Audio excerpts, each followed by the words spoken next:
नमस्कार विद्यार्थी मित्र हो. मी युनिक अकॅडमीच्या वतीनं तुम्हा सर्वांचं हार्दिक अभिनंदन करतो. विद्यार्थी मित्र हो, पालक आणि इतर श्रोते. वस्तुतः युनिक अकॅडमीनं पहिला जो लॉकडाऊन यावर्षी जाहीर केला या कोविड-19 पेंडेमिकच्या संदर्भामध्ये, तर जुन्या बॅचेसच्या संदर्भामध्ये इमिजिएटली हा जो ऑनलाईन मोड आहे, तर त्या ऑनलाईन मोडला शिफ्ट करून या ई-लर्निंग डिपार्टमेंटच्या माध्यमातनं शिकवणी वर्ग, ज्याला आपण क्लासरूम टीचिंग असं मानतो, ते रेग्युलरली सुरू केलं. आणि दुसऱ्या बाजूला 25 मे पासून आपल्या UPSC साठी आणि त्याचबरोबरीनं MPSC, त्याच्यानंतर STI, PSI अशा संयुक्त परीक्षांसाठी वेगवेगळ्या प्रकारचे रेग्युलर क्लासरूम टीचिंग या शिकवणी वर्ग सुरू केलेले आहेत. एका बाजूला म्हणजे उपक्रमाबद्दल एका मिनिटामध्ये मी स्पष्टीकरण देतो आणि आजच्या आपण विषयाकडे जाऊयात. म्हणजे एका बाजूला वेबिनार, त्या वेबिनारच्या माध्यमातनं वेगवेगळ्या शिकवणी वर्गांचं स्पष्टीकरण, त्याच्यामधल्या कुठल्या कुठल्या प्रकारची घटकांचं आयोजन करतो आहोत, त्याचंही स्पष्टीकरण त्यातनं दिलेलं आहे. आणि याच्या व्यतिरिक्त ज्याला आपण सर्वसाधारणता म्हणतो, त्या पद्धतीनं महाराष्ट्राच्या कानाकोपऱ्यामध्ये किंबहुना देशाच्या कानाकोपऱ्यामध्ये ज्या विद्यार्थ्यांना सिव्हिल सर्व्हिसची तयारी करायची आहे, अशा विद्यार्थ्यांसाठी आपण या वेबिनारच्या माध्यमातनं या नागरी सेवा परीक्षांच्या विविध आयामांचं स्पष्टीकरण करत आलो आहोत. आणि या वेबिनार मालिकेतलाच एक घटक म्हणून आज आपण मराठी माध्यमातनं हा वेबिनार आयोजित केलेला आहे.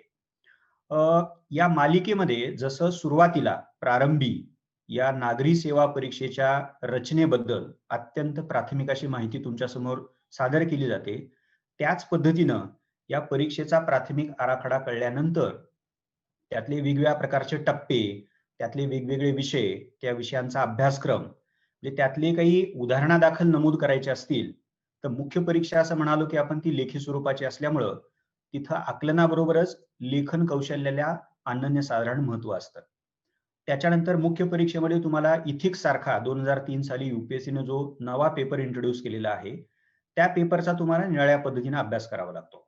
त्याच पद्धतीने UPSC मुख्य परीक्षेमध्ये निबंधासारखा 250 गुणांचा स्वतंत्र पेपर समाविष्ट केलेला आहे.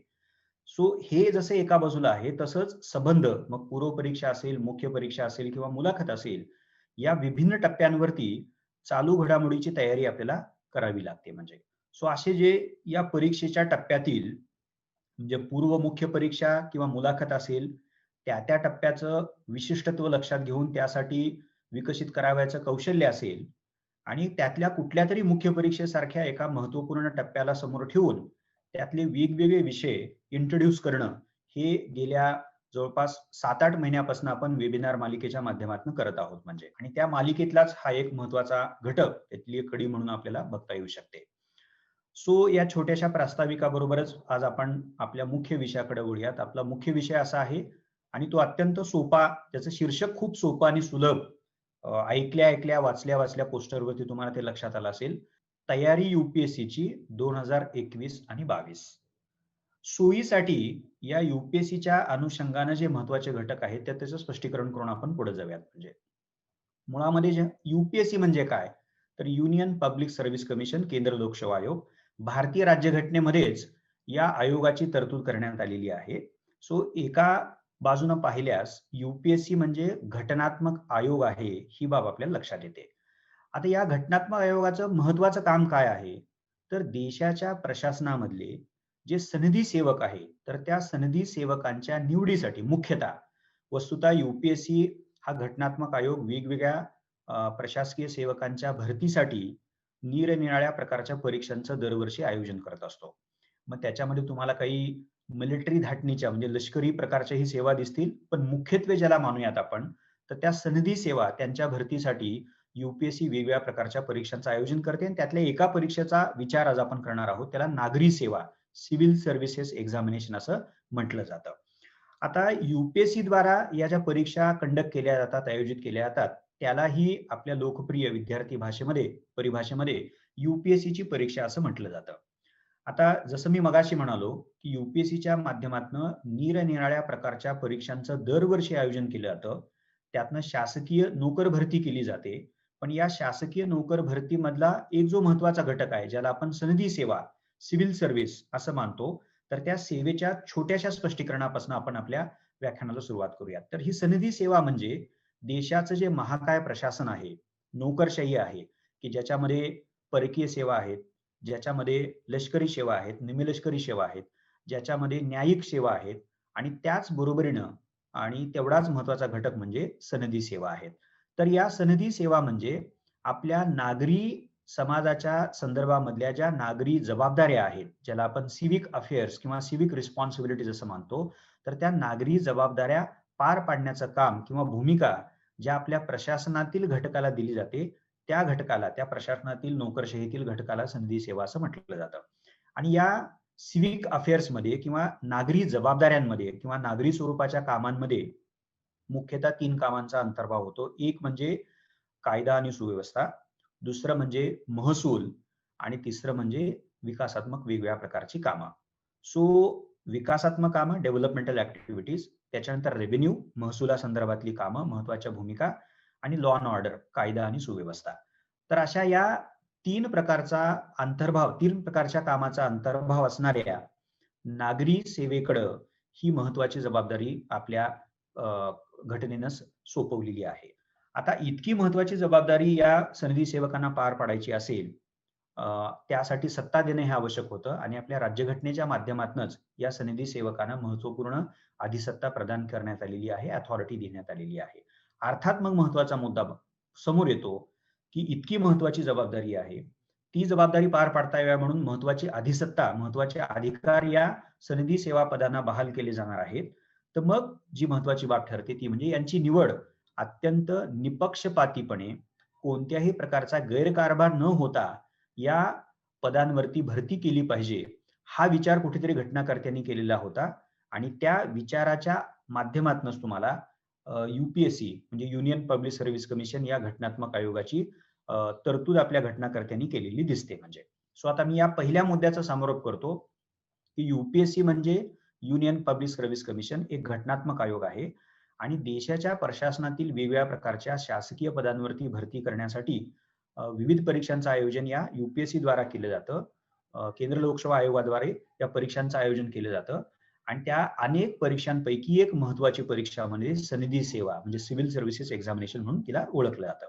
सो एका बाजूला युपीएससी म्हणजे घटनात्मक आयोग आहे आणि दुसऱ्या बाजूला लोकप्रिय भाषेमध्ये पॉप्युलर लँग्वेजमध्ये या आयोगाद्वारे ज्या परीक्षेचं आयोजन केलं जातं त्या परीक्षेला ही युपीएससीची परीक्षा असं म्हटलं जातं. म्हणजे हा एक भाग आणि त्याच्या जोडीनं मी काही सेकंदापूर्वी तुम्हाला अत्यंत थोडक्या भाषेमध्ये सनदी सेवेचा अर्थ सांगितला, ज्याच्यामध्ये 3 प्रकारच्या कार्याचा मी अंतर्भाव केलेला होता. हा पहिला मुद्दा. आता दुसरा, या परीक्षेकडे आपण जाऊयात. म्हणजे सो ही जी युपीएससी द्वारा आयोजित केली जाणारी परीक्षा आहे तिला सनदी सेवा परीक्षा, सिव्हिल सर्व्हिसेस एक्झामिनेशन असं म्हटलं जातं. या परीक्षेबद्दल मी फार तांत्रिक खोलामध्ये जाऊन सखोलपणे सगळ्या बाजू तुमच्या समोर मांडणार नाहीये, कारण त्या खूपच प्राथमिक तांत्रिक अशा प्रकारच्या आहेत. त्यातल्या महत्वाच्या जरूर मी बाबी तुमच्या समोर मांडेन, पण जे महत्वाचे मुद्दे, महत्वाची वैशिष्ट्ये या परीक्षेच्या संदर्भामधली आहेत प्रत्येक टप्प्यावरची, त्याचाच मी उल्लेख करेन. ओके, कारण त्यानंतर आपल्याला या परीक्षेच्या तयारीबद्दल सविस्तरपणे जाणून घ्यायचं आहे, त्याच्यासाठी मी जास्त वेळ राखून ठेवेन. म्हणजे ही जी युपीएससीची परीक्षा आहे, आता जेव्हा मी युपीएससीची परीक्षा असं मानतो, त्याचा अर्थच आजच्या या व्याख्यानापुरता, या वेबिनार पुरता आपण सनदी सेवा, सिव्हिल सर्व्हिसेस एक्झामिनेशन असाच सोयीसाठी आपण घेऊयात. म्हणजे तर ही सनदी सेवा परीक्षा 3 टप्प्यामध्ये आयोजित केली जाते. पहिला टप्पा पूर्व परीक्षेचा आहे, दुसरा टप्पा मुख्य परीक्षेचा आहे आणि तिसरा टप्पा व्यक्तिमत्व चाचणीचा आहे. म्हणजे प्रिलिम्स, मेन्स आणि पर्सनॅलिटी टेस्ट किंवा त्याला इंटरव्ह्यू असाही पॉप्युलर शब्दप्रयोग वापरला जातो. यातल्या प्रत्येक टप्प्याची रचना अत्यंत थोडक्यामध्ये तुमच्या समोर मी मांडतो. 4 ते 5 मिनिटाचा कालावधी, मे बी 7 ते 8 मिनिटाचा कालावधी लागेल, पण ही तांत्रिक माहिती ज्याची प्राथमिक तोंडओळख आपल्याला असणं गरजेचं आहे म्हणून मी तुमच्या समोर ठेवतो. यातला जो पूर्व परीक्षेचा टप्पा आहे त्याच्यामध्ये 2 विषय आहेत. म्हणजे सामान्य अध्ययन 200 गुणांसाठी पेपर 1 म्हणून ओळखला जातो आणि सिव्हिल सर्व्हिसेस ऍप्टिट्यूड टेस्ट, नागरी सेवा कल चाचणी, हा जीएस पेपर 2 तोही 200 गुणांसाठीचा आहे. आता या 200 गुणांच्या प्रत्येक पेपरमध्ये जर अनुक्रमे तुम्ही बघितलं तर सामान्य अध्ययनांमध्ये 100 प्रश्न आहेत, प्रत्येक प्रश्नाला 2 गुण आहेत आणि नागरी सेवा कल चाचणी या 200 गुणांच्या पेपरमध्ये केवळ 80 प्रश्न आहेत. याचाच अर्थ प्रत्येक प्रश्नासाठी जास्त गुण आहेत. म्हणजे जीएस मध्ये एका प्रश्नाला 2 गुण, तर नागरी सेवा कल चाचणीमध्ये एका प्रश्नासाठी 2.5 गुण अशा प्रकारची विभागणी केलेली आहे. हा दुसरा मुद्दा. तिसरा मुद्दा, या दोन्ही पेपरचा सिलेबस आयोगानं दिलेला आहे.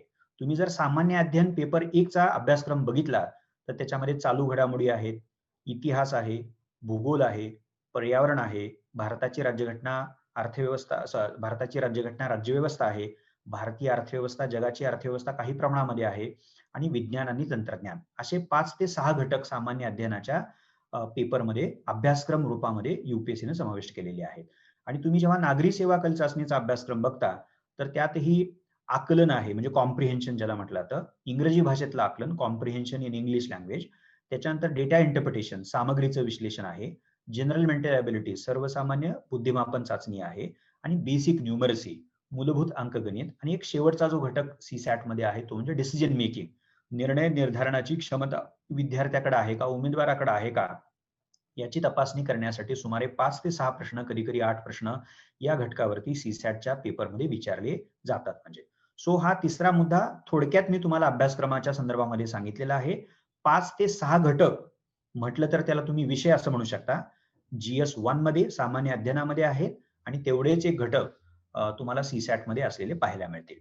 आता शेवटचा जो महत्वाचा भाग पूर्वपरीक्षेच्या बाबतीमध्ये आहे की ही पूर्वपरीक्षा जी एकंदर 400 गुणांची आहे तर त्याचं स्वरूप कसं असतं. तर 4 शब्दप्रयोग तुम्ही कायम लक्षात ठेवा. यातले बहुतांश विद्यार्थी ज्यांना या प्राथमिक रचनेबद्दल कदाचित माहिती असेल, वैशिष्ट्यांबद्दल कदाचित माहिती असेल, त्यांच्यासाठी हे रिपिटेशन असेल. पण जे नवीन विद्यार्थी आहेत त्यांच्यासाठी मी हा खुलासा करतो.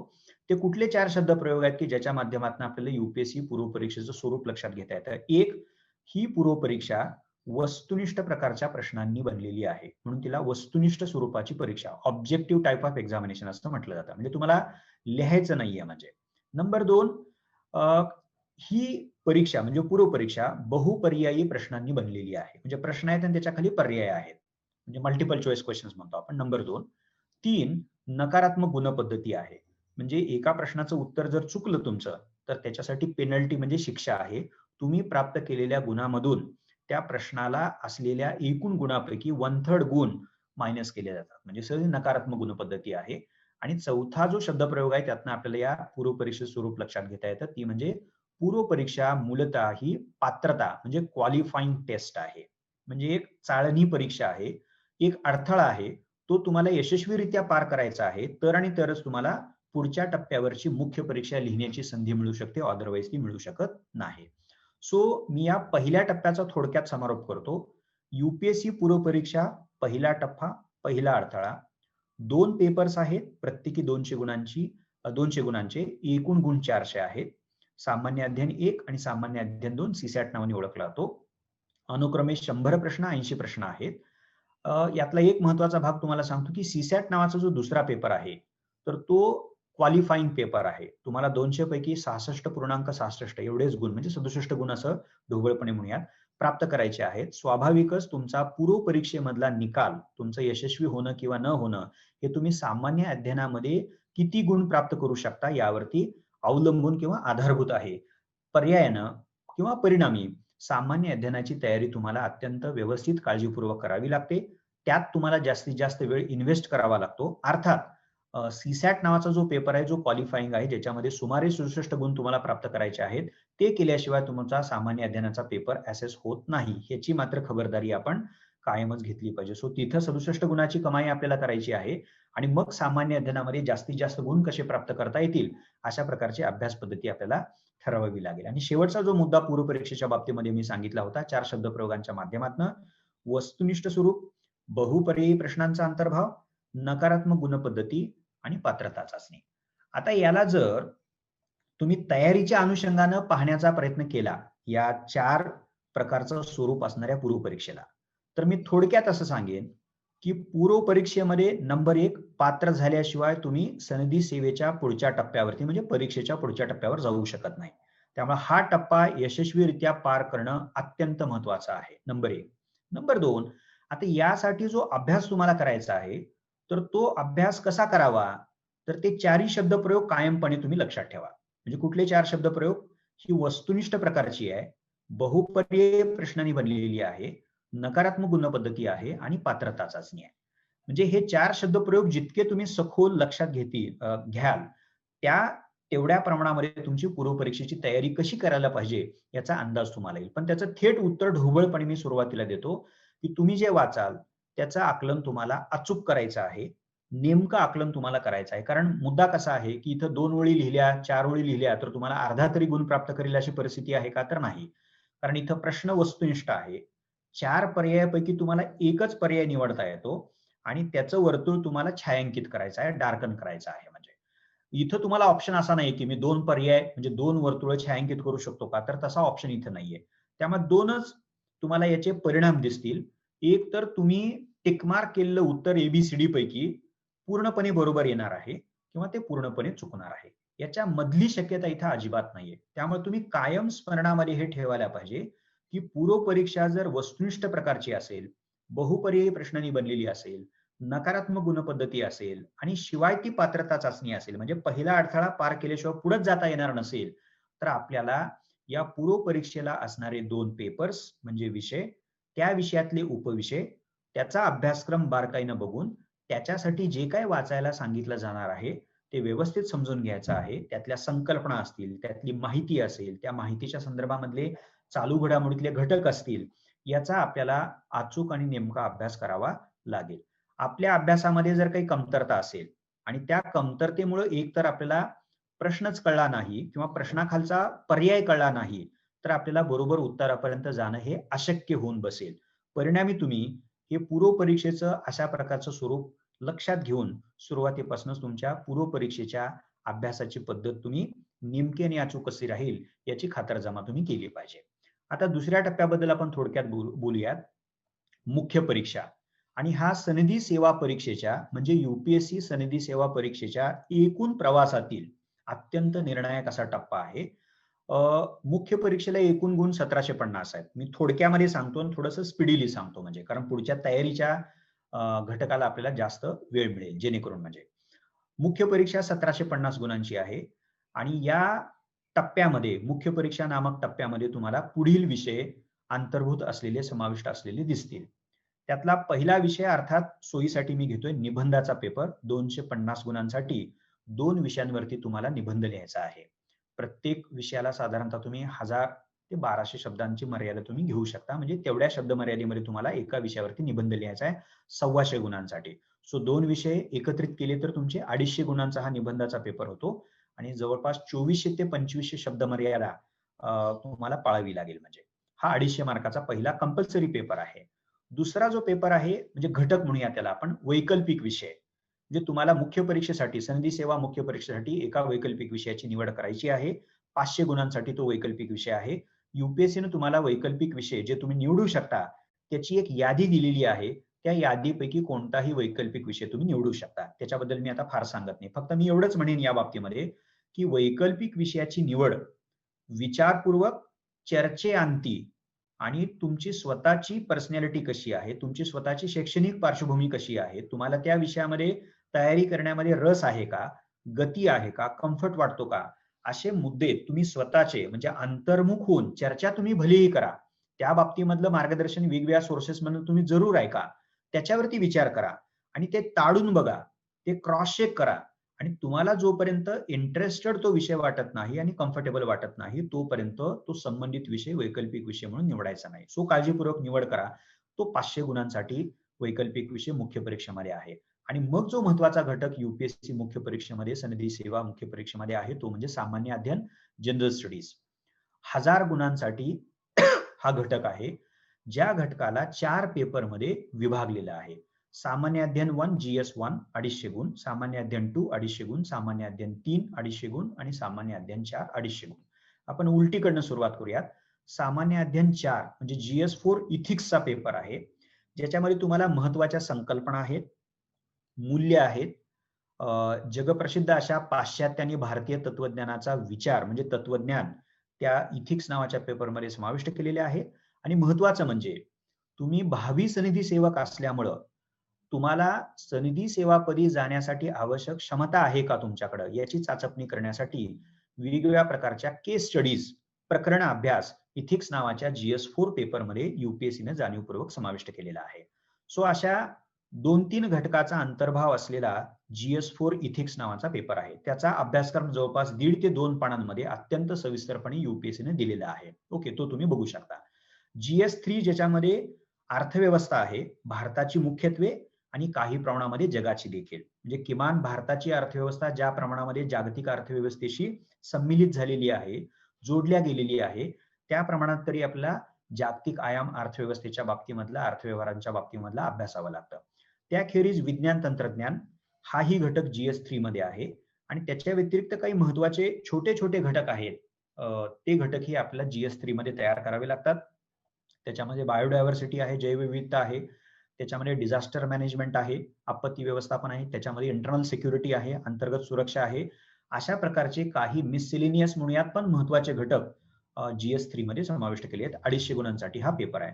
GS2 2 महत्वाचे विषय आहेत. एका बाजूला इंडियन कॉन्स्टिट्यूशन आणि पॉलिटिकल सिस्टीम, गव्हर्नन्स, आणि दुसऱ्या बाजूला इंडिया आणि वर्ल्ड म्हणा किंवा इंडियाज इंटरनॅशनल रिलेशन्स म्हणजे भारत आणि जग म्हणा किंवा आंतरराष्ट्रीय संबंधामध्ये भारताचं स्थान म्हणा किंवा भारताचं परराष्ट्र धोरण म्हणा. हा एक महत्वाचा घटक आहे आणि त्याच्याही पेक्षा महत्वाचा घटक GS2 मध्ये जर कुठला असेल तर तो म्हणजे भारतीय राज्यघटना, कारभार प्रक्रिया आणि राज्य व्यवस्था. सो अशा रीतीने GS2 या विषयाचा देखील सुमारे 1.5 ते 2 पानांमध्ये सविस्तर अभ्यासक्रम UPSCने मुख्य परीक्षेच्या बाबतीमध्ये समाविष्ट केलेला आहे. आणि मग पहिला विषय आहे इतिहास, ज्याच्यामध्ये आहे भूगोल आहे आणि भारतीय समाजाचा काही भाग या GS1 मध्ये समाविष्ट केलेला आहे. सो असे GSचे 4 पेपर्स प्रत्येकी 250 गुणांसाठी UPSCने मुख्य परीक्षेमध्ये समाविष्ट केलेले आहेत. सो 250 गुण निबंधाचे, 500 गुण वैकल्पिक विषयाचे म्हणजे ऑप्शनलचे आणि 1000 गुण हे सामान्य अध्ययन या घटकाचे मुख्य परीक्षेच्या बाबतीमध्ये पाहता येतात. हा झाला एक भाग. नंबर 2, या मुख्य परीक्षेमध्ये आणखीन 2 भाषेचे पेपर आहेत, लँग्वेज पेपर, पण मी त्याच्याबद्दल फार काही बोलणार नाही. फक्त एवढाच मुद्दा सांगतो की ते प्रत्येकी 300 गुणांचे आहेत आणि ते क्वालिफाईंग आहेत. म्हणजे तुम्हाला त्यात 25% गुण प्राप्त करायचे आहेत. ओके, आणि ते प्राप्त केल्याशिवाय तुमचे मुख्य परीक्षेमधले इतर कोणतेही पेपर किंवा कोणताही पेपर असेस केला जाणार नाही. सो तुम्ही इंग्रजी कंपल्सरी तुम्हाला घ्यावे लागेल, कारण तो कंपल्सरी म्हणजे अनिवार्य आहे. आणि दुसरा, भारतीय राज्यघटनेमध्ये जेवढ्या भारतीय भाषा आहेत त्यापैकी एक भाषा भारतीय भाषा म्हणून तुम्ही निवडू शकता. म्हणजे आता महाराष्ट्रीयन आपण मराठीच निवड करू, हिंदी भाषिक असेल हिंदीची करतील, तमिळ करतील, तेलुगू करतील. त्याच्यामध्ये तुम्हाला 300 पैकी 25% गुण प्राप्त करायचे आहेत. सो पात्रता गुण तुम्हाला त्या दोन्ही पेपरमध्ये मिळवावे लागतील आणि मगच तुमचे जे मगाशी सांगितलेले आहेत GSचे 4 पेपर, सामान्य अध्ययनाचे 2 पेपर्स, निबंधाचा 1 पेपर, त्याच्यामध्ये 2 विषयांवरती तुम्हाला निबंध लिहायचा आहे. तर हे कंपल्सरी आणि मेरिटसाठी ज्यात प्राप्त होणारे गुण मोजले जातात. ओके, तर त्या पेपरची असेसमेंट होईल, अन्यथा ती होणार नाही. सो 1750 गुण हा भाग लक्षात ठेवा. पण त्याच्या व्यतिरिक्त हे जे 2 भाषेचे पात्रता पेपर्स आहेत त्याचाही विचार आपण बारकाईने केला पाहिजे. नंबर 2. आता नंबर 3 मुख्य बाबीकडे जाऊयात की मुख्य परीक्षेचं स्वरूप काय आहे. या 1750 गुणांच्या मुख्य परीक्षेचं स्वरूप काय. तर एका शब्दामध्ये तुम्ही सांगू शकता रिटन, म्हणजे लेखी आहे.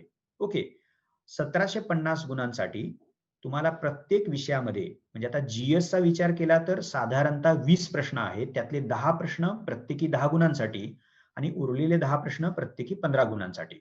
सो 10 × 10, 10 × 10 100 गुण झाले आणि 10 प्रश्न गुणिले 15 मार्क म्हणजे 150, असे मिळून तुम्हाला 250. सो पेपर 1 मध्ये अशीच रचना आहे. 10 मार्काचे म्हणजे 10 गुणांसाठी 10 प्रश्नांची उत्तरं आणि नंतर मग 15 गुणांसाठी प्रत्येकी 10 प्रश्नांची उत्तरं. GS2 ला पण हा फॉर्मॅट आहे, GS3 लाही हा फॉर्मॅट आहे. पण GS4 जो तुम्हाला विचार करून पेपर लिहावा लागतो, त्यातली उत्तरं लिहावी लागतात, तो इथिक्सचा पेपर, त्याच्यामध्ये मात्र तुम्हाला सुमारे 17 प्रश्न विचारले जातात, हे लक्षात येतं. इतर पेपरमध्ये 25 प्रश्न आहेत एकूण, पण इथिक्स नावाच्या चौथ्या पेपरमध्ये, GS4 पेपरमध्ये प्रश्नांची संख्या ही कमी आहे, कारण त्या पेपरचं स्वरूप वेगळं आहे. तुम्हाला तिथे विचार करावा लागणार आहे. जे प्रकरण तुमच्या समोर प्रश्नपत्रिकेमध्ये दिलं गेलेलं आहे ते वाचायचं आहे, त्याच्यावरती विचार करायचा आहे आणि मग तो विचार करून तुम्हाला त्याचं उत्तर लिहायचं आहे. सो तिथं प्रश्नांची संख्या 25 नाहीये, तर ती 17 अशी कमी असलेली तुम्हाला बघायला मिळते. आता सो इतक्या प्रश्नांची उत्तरं तुम्हाला लिहायची आहेत. नंबर 1, सो स्वाभाविकच मुख्य परीक्षेमध्ये प्रश्न काय विचारलेला आहे याचं आकलन अत्यंत महत्वाचं बनतं. नंबर 1. नंबर 2, त्या प्रश्नाचं उत्तर किती गुणांसाठी लिहायचं आहे हेही UPSCने सांगितलेलं असतं. त्याचं भान आपल्याला सातत्याने ठेवावं लागतं. नंबर 2. नंबर 3, शब्द मर्यादा देखील प्रत्येक प्रश्नाच्या उत्तरासाठी युपीएससीने नमूद केलेली आहे. आणि मला असं वाटतं की हा जो महत्वाचा आस्पेक्ट आहे युपीएससी मुख्य परीक्षेच्या बाबतीमध्ये, म्हणजे प्रश्न आपण वाचू शकतो, समजून घेऊ शकतो. प्रश्न किती गुणांसाठी आहे हेही आपल्याला वाचल्या वाचल्या लक्षात घेता येऊ शकतं. पण ती जी शब्द मर्यादा आहे, 100 शब्दामध्ये आहे, 150 शब्दामध्ये आहे, 250 शब्दामध्ये आहे आणि निबंधाचा असेल तर साधारणतः 1000 ते 1200 शब्दामध्ये एका विषयावरती निबंध आपल्याला लिहायचा आहे. आणि ही शब्द मर्यादा पाळणं, तेवढ्या शब्द मर्यादेमध्ये लिहिणं हे एक जिकिरीचं काम आहे. आणि म्हणून मग मुख्य परीक्षेच्या बाबतीमध्ये मी सुरुवातीला प्रास्ताविकामध्ये बोलताना जे मी सांगितलं, आपल्या वेबिनार मालिकेच्या संदर्भामध्ये स्पष्टीकरण देताना, तर मुख्य परीक्षेमध्ये तुमचं आकलन जेवढं महत्वाचं आहे, म्हणजे त्या विषयामधल्या संकल्पना समजून घ्या. त्याच्यामध्ये जो माहिती प्रधान तांत्रिक भाग असतो, त्याच्यामध्ये फॅक्च्युअल डिटेल्स असतात, सांख्यिकी असते, आकडेवारी असते, त्या सगळ्या गोष्टी आपल्याला वाचाव्या लागतात, त्या लक्षात ठेवाव्या लागतात. हे झालं दुसरं, म्हणजे संकल्पना एक, आणि नंबर 2 तांत्रिक भाग आहे. तिसरा भाग आहे करंट इव्हेंटचा, म्हणजे तोही मी तुम्हाला सांगितलेला आहे. हे जसं आकलनामध्ये आपण समाविष्ट करू आणि ते पक्क करू, ते अचूक करू, नेमकं करू, पण त्या जोडीनं, त्या बरोबरीनं मुख्य परीक्षेच्या बाबतीमध्ये महत्वाचं कौशल्य, मध्यवर्ती कौशल्य, क्रिटिकली इम्पॉर्टंट, डेडली इम्पॉर्टंट जे ठरतं कौशल्य, ते म्हणजे लेखनाचं. म्हणजे तुमचं लेखन कौशल्य कसं आहे, तुम्ही मांडू कसे करत शकता, सादरीकरण कसं आहे, तुमची वाक्यरचना कशी आहे, तुमची भाषा कशी आहे, हे सगळे एक्सप्रेशनचे, अभिव्यक्तीचे, लेखनाचे, रायटिंग स्किलचे मुद्दे महत्वाचे बनतात. म्हणजे सो मुख्य परीक्षेच्या बाबतीमध्ये ही लेखी स्वरूपाची परीक्षा असल्यामुळं आकलनाबरोबरच लेखनाला अनन्यसाधारण महत्व आहे, ही बाब तुम्ही लक्षात ठेवा. आणि मग शेवटचा टप्पा येतो, जेव्हा तुम्ही मुख्य परीक्षा लिहिता, त्या वर्षीच्या कट ऑफ पेक्षा जास्त मार्क जर तुम्हाला असतील तर तुम्हाला मुलाखतीसाठी बोलवलं जातं. 275 गुणांची ही मुलाखत आहे. त्याबद्दल मी फार सविस्तर बोलणार नाही. मी एवढंच सांगेन की या मुलाखतीला जो शेवटचा टप्पा आहे, 275 गुण युपीएससीने निर्धारित केलेले आहेत. यात कुठला युपीएससीनं औपचारिक असा अभ्यासक्रम समाविष्ट केलेला नाहीये. पण नाव मात्र काय वापरलं या शेवटच्या टप्प्याला? मुलाखत हे पॉप्युलर आहे, म्हणजे पॉप्युलर शब्दप्रयोग आहे. म्हणजे पण युपीएससीनं जो शब्दप्रयोग या तिसऱ्या टप्प्याला वापरलेला आहे, अवलंबलेला आहे, तो म्हणजे पर्सनॅलिटी टेस्ट, म्हणजे व्यक्तिमत्व चाचणी असं म्हटलेलं आहे. म्हणजे ओके, याचाच अर्थ तुम्ही उमेदवार म्हणून जे कोणी आहात त्याबद्दलची व्यक्तिगत माहिती तुम्ही आयोगाला पूर्वीच कळवलेली असते. तुमची व्यक्तिगत माहिती समोर ठेवून आयोग तुम्हीच लिहिलेल्या माहितीच्या आधारे तुमची पर्सनॅलिटी, तुमचं व्यक्तिमत्व समजून घेण्याचा त्यांच्या बाजूने म्हणूयात आपण. आणि तुम्ही उमेदवार म्हणून तुमची जबाबदारी काय बनते की तुम्हीच कळवलेल्या, आयोगाला कळवलेल्या, तुम्हीच लिहिलेल्या माहितीचं योग्य ते स्पष्टीकरण तुम्हाला त्या मुलाखत मंडळासमोर मांडायचं आहे. सो एका अर्थानं अनफोल्डिंग युअर पर्सनॅलिटी, म्हणजे तुमचं व्यक्तिमत्व तिथं उलगडणार आहे. त्याचा एक सोर्स काय आहे? तुम्ही लिहिलेली माहिती. म्हणजे तुमचं नाव असेल, आई वडिलांचं नाव असेल, तुमचे प्लेसेस असतील, तुमचं मूळ ठिकाण असेल, जन्मस्थान असेल, तुमचं राज्य असेल, तुमचा जिल्हा असेल, तुमची शैक्षणिक पार्श्वभूमी असेल, तुमचे छंद असतील, ज्याला आपण अभ्यासेतर बाबी असं मानतो. स्पोर्ट्स मधलं पार्टिसिपेशन आहे, एनसीसी मधलं आहे, एनएसएस मधलं आहे, ही सगळी माहिती आयोग काय मनाने भरत नाही. म्हणजे तर ही उमेदवारांना, म्हणजे पूर्व परीक्षा पात्र झाल्यानंतर मुख्य परीक्षेसाठी तुम्हाला डिटेल्ड ऍप्लिकेशन फॉर्म, म्हणजे सविस्तर माहिती पुरवणारा अर्ज भरावा लागतो. आणि त्या अर्जामध्ये प्रत्येक उमेदवार आपापली व्यक्तिगत माहिती आयोगाला कळवत असतो. तर ही माहिती जी आहे, तर ती माहिती योग्य ती असली पाहिजे, ती खरी असली पाहिजे. नंबर 1, ती आपण विचारपूर्वक भरलेली असली पाहिजे. कारण तुम्ही हे अँटिसिपेट केलं पाहिजे की जो काही शब्दप्रयोग त्या अर्जामध्ये तुम्ही लिहिणार आहात, जे काही तथ्य तुम्ही त्या अर्जामध्ये समाविष्ट करणार आहात, ओके, तर त्या सगळ्या बाबी आयोग कदाचित विचारू शकतं. त्याच्यावरती आधारभूत काही प्रश्न तुम्हाला विचारले जाऊ शकतात. म्हणून विचार न करता कोणताही भाग तुमच्या अर्जामध्ये तुम्ही भरता कामा नये. हा एक भाग झाला. दुसऱ्या बाजूला तुमची ही जी मुलाखत होणार आहे, व्यक्तिमत्व चाचणी जी होणार आहे, तर ती कशासाठी होणार आहे याचं भान आपण सातत्याने ठेवलं पाहिजे. मग ते कशासाठी होणार आहे? तर ती सनदी सेवा पदासाठी होणार आहे. तुम्हाला प्राध्यापक म्हणून सिलेक्शन करण्यासाठी बोलवलेलं नाहीये. ओके, दुसऱ्या कुठल्या भूमिकेसाठी बोलवलेलं नाहीये, सनदी सेवा पदासाठी बोलवलेलं आहे. मग आता सनदी सेवा पदाचं काम काय? तर त्याचं एक स्पष्टीकरण मी अत्यंत त्रोटक मगाशी दिलं होतं. तुम्हाला विकासाची कामं करायची आहेत, तुम्हाला लॉ अँड ऑर्डर सांभाळायची आहे, आणि तुम्हाला महसुलाच्या बाबतीमधली काही कामं पार पाडायची आहेत. हे झालं ढोबळ म्हणजे.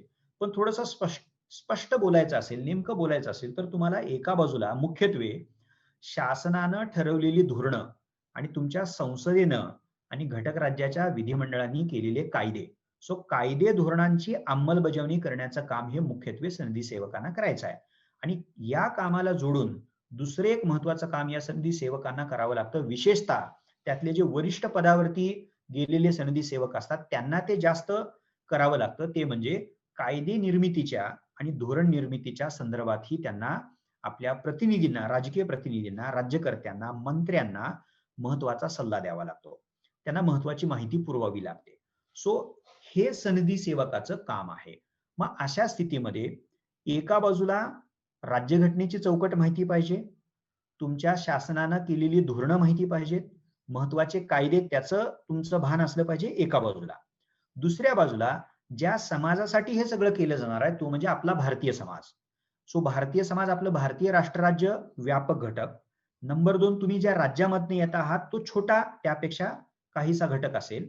तुम्ही ज्या विभागातनं येता म्हणजे तुम्ही सर्कल विदिन सर्कल असं करत जाऊ शकता. सो मी त्याला ढोबळपणे असं म्हणेन, सभोवतालचं भान, your understanding of your ecology. मग तुमचं गाव असेल, शहर असेल, तुमचा तालुका असेल, जिल्हा असेल, विभाग असेल, तुमचं राज्य असेल, ओके, किंवा भारतामध्ये पण आपण साऊथ इंडिया करतो, नॉर्थ इंडिया करतो, ईस्ट इंडिया करतो, वेस्ट इंडिया करतो, तो भाग असेल भारताचा.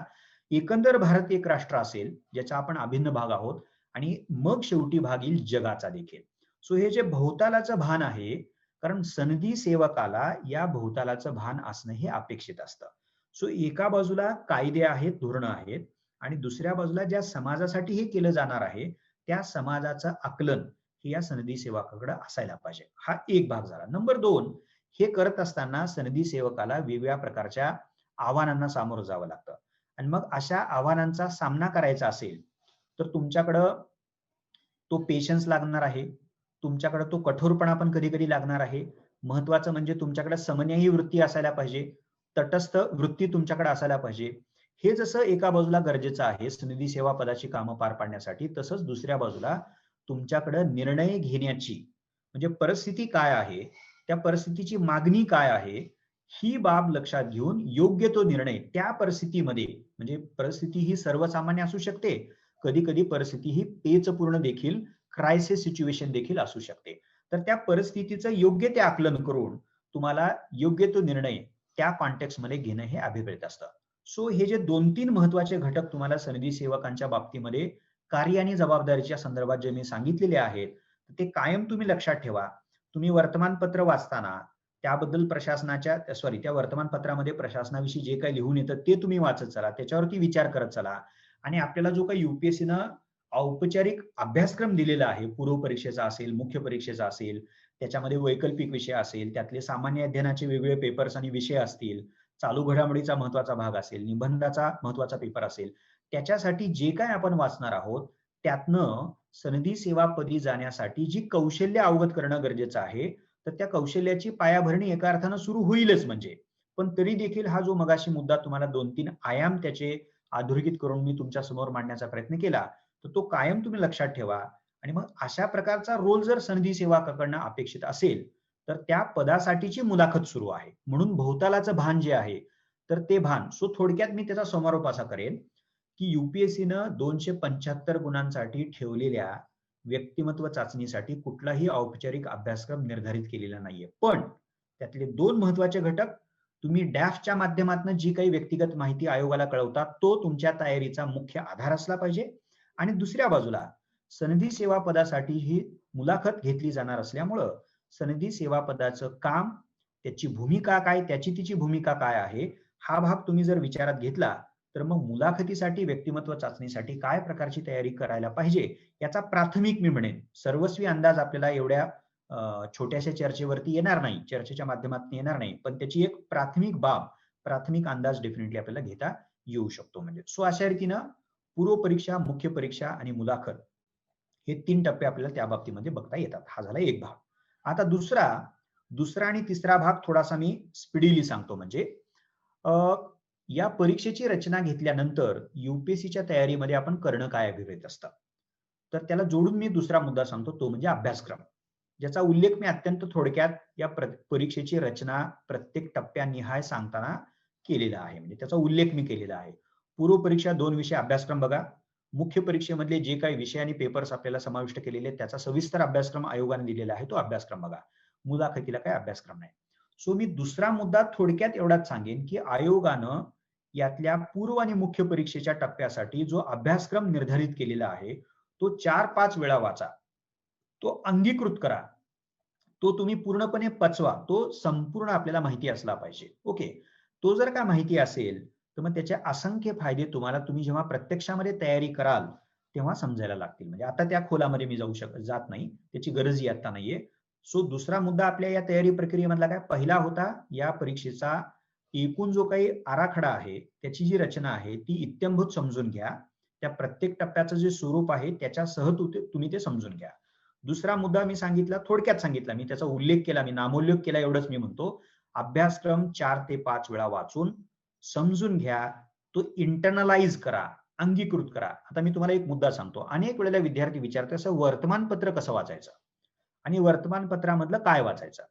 आता याचं एक उत्तर तुम्हाला तुमच्या लेवलवरती शोधता येतं आणि ते काय आहे, तर तुम्हाला जर अभ्यासक्रम माहिती असेल, सामान्य अध्ययनाचा माहिती आहे, तुम्हाला 1, 2, 3, 4 जे सामान्य अध्ययनामधले पेपर्स आहेत त्याचा माहिती आहे आणि तो सखोल माहिती आहे, वैकल्पिक विषयाचा अभ्यासक्रम पण तुम्हाला माहिती असेल, तर वर्तमानपत्रामधलं नेमकं काय वाचावं याचा काही एक अंदाज डेफिनेटली तुम्हाला येऊ शकतो. म्हणजे सो अभ्यासक्रमाचा एक फायदा वर्तमानपत्र नेमकं कसं वाचावं आणि त्यातलं काय वाचावं ह्याच्यासाठी अर्थातच होणार आहे. म्हणजे ओके.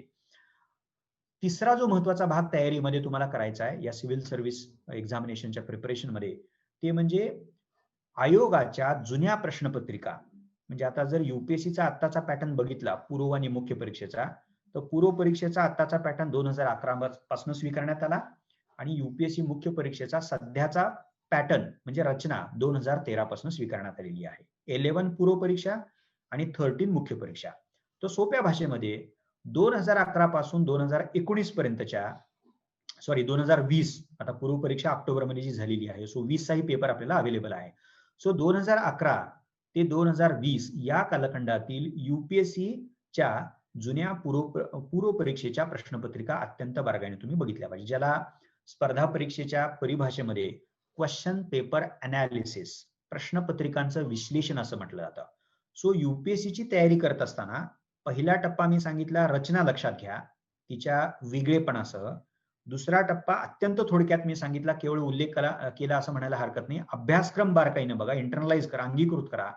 आणि तिसरा ज्याची चर्चा आपण करत आहोत की तयारी प्रक्रियेमध्ये अत्यंत कळीची भूमिका बजावणारा घटक म्हणजे प्रश्नपत्रिकांचं वाचन आणि त्याचं आकलन, त्यालाच प्रश्नपत्रिकांचं विश्लेषण असं म्हटलं जातं. म्हणजे सो 11 ते 20 या कालखंडातील आयोगाच्या जुन्या प्रश्नपत्रिका पूर्व परीक्षेच्या मी सुरुवातीला वाचल्या, त्याच्यानंतर दुसऱ्यांदा वाचल्या, तिसऱ्यांदा वाचल्या, 3 ते 4 वेळेला तुम्ही जुन्या प्रश्नपत्रिका वाचायला हरकत नाही.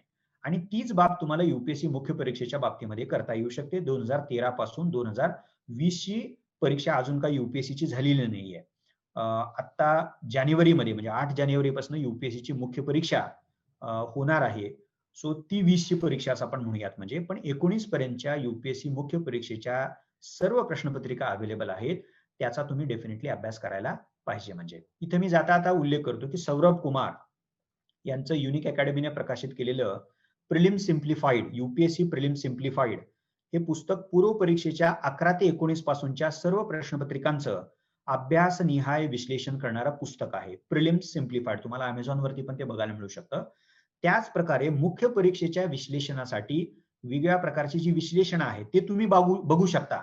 पण प्लेन तुम्ही आयोगाच्या 11 ते 19 या कालखंडातील मुख्य परीक्षेच्या सर्व प्रश्नपत्रिका बारकाईने बघा. सामान्य अध्ययनाचे 4 पेपर आहेत, 13 ते 19 बघा.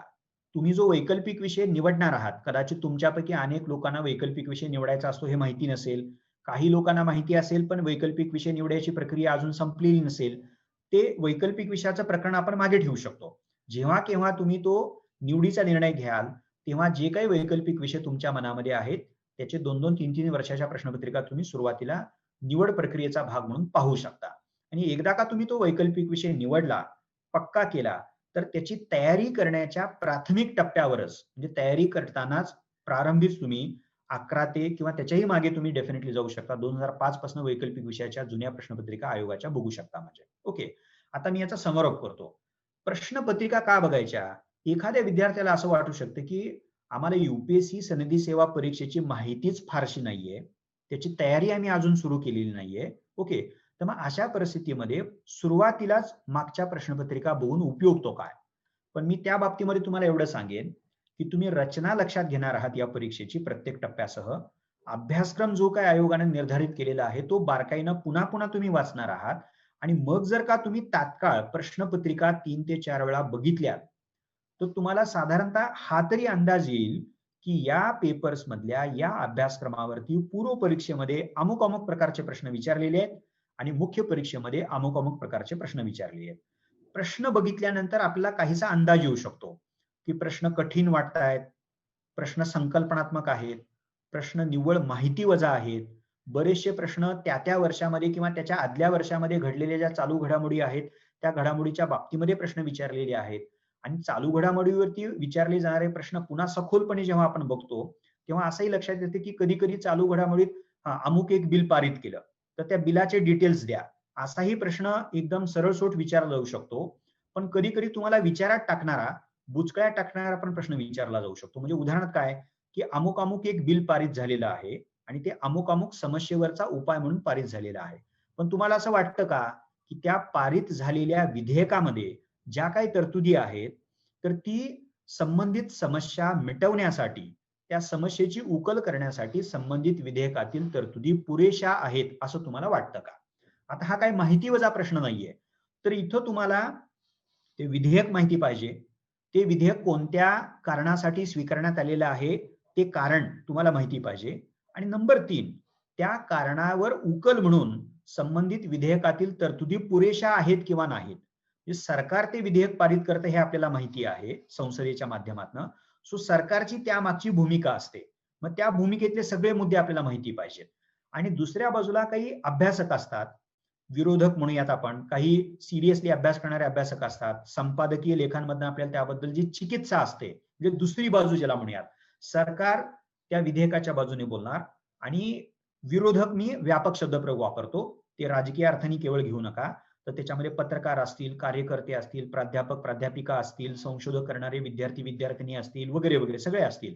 तर ते त्या बाबतीमध्ये जर चिकित्सा करत असतील, टीकात्मक बोलत असतील, ओके, क्रिटिकली बोलत असतील तर तोही पर्स्पेक्टिव्ह आपल्याला माहिती असला पाहिजे, जेणेकरून मग आपल्याला अशा प्रकारच्या ओपिनियन ओरिएंटेड प्रश्नाचं उत्तर देणं हे शक्य असतं. सो माझा मुद्दा हा होता की भलेही आपल्याला सुरुवातीला सगळे प्रश्न कळणार नाहीत, त्या प्रश्नाचं उत्तर काय लिहावं हे तर अब्सोल्युटली कळणारच नाही, कारण आपण अभ्यासक्रम सुरू केलेला नाहीये, तयारीलाच आपण प्रारंभ केलेला नाहीये. पण तरी देखील आपल्याला काय प्रकारचा अभ्यास करायचा आहे, कुठल्या प्रकारच्या परीक्षेची तयारी आपल्याला करायची आहे, त्या परीक्षेचं स्वरूप किती आव्हानात्मक आहे, कोणत्या प्रकारचे प्रश्न नेमके त्याच्यामध्ये विचारले जातात, हे इनपुट प्रश्नपत्रिकांच्या विश्लेषणाच्या माध्यमातून आपल्याला मिळवता येतं, प्राप्त करता येतं. म्हणून सर्व विद्यार्थ्यांना म्हणजे जेव्हा जेव्हा विद्यार्थी या परीक्षेचा विचार करतात आणि ऍक्च्युअली तयारी करतात तर तेव्हा आपण सातत्याने विद्यार्थ्यांना एक नम्र विनंती करत असतो की तुम्ही आयोगाच्या जुन्या प्रश्नपत्रिका अनेक वेळा बघितलेल्या असल्या पाहिजेत आणि जसजशी तुमची तयारी पुढे जात जाईल तसं तसं तुम्ही पुन्हा पुन्हा त्या प्रकरणावरती आयोगानं जे काही प्रश्न आतापर्यंत विचारलेले आहेत तर ते प्रश्न तुम्ही बघायला पाहिजेत. म्हणजे सो आपला अभ्यास कसा करावा, त्याची दिशा कोणती असावी, कशा प्रकारची असावी, केलेला अभ्यास, चाललेला अभ्यास पुरेसा आहे किंवा नाही, कारण शेवटी हे सगळं जे करायचं आहे तर ते आपल्याला प्रत्येक टप्प्यामध्ये यशस्वी व्हायचं आहे, यशस्वीरित्या प्रत्येक टप्पा पार करायचा आहे आणि प्रत्येक टप्प्यामध्ये आपल्याला जास्तीत जास्त गुण प्राप्त करायचे आहेत. आणि तुम्हाला हे मी वेगळं सांगायची गरज नाही की स्पर्धात्मक परीक्षा, सनदी सेवेसारखी स्पर्धात्मक परीक्षा ही वरचेवर स्पर्धात्मक होत आहे. म्हणजे आता काही काही विद्यार्थी असं विचारतात की मुख्य परीक्षेमध्ये पात्र होण्यासाठी मला किती गुण प्राप्त करावे लागतात 1750 पैकी.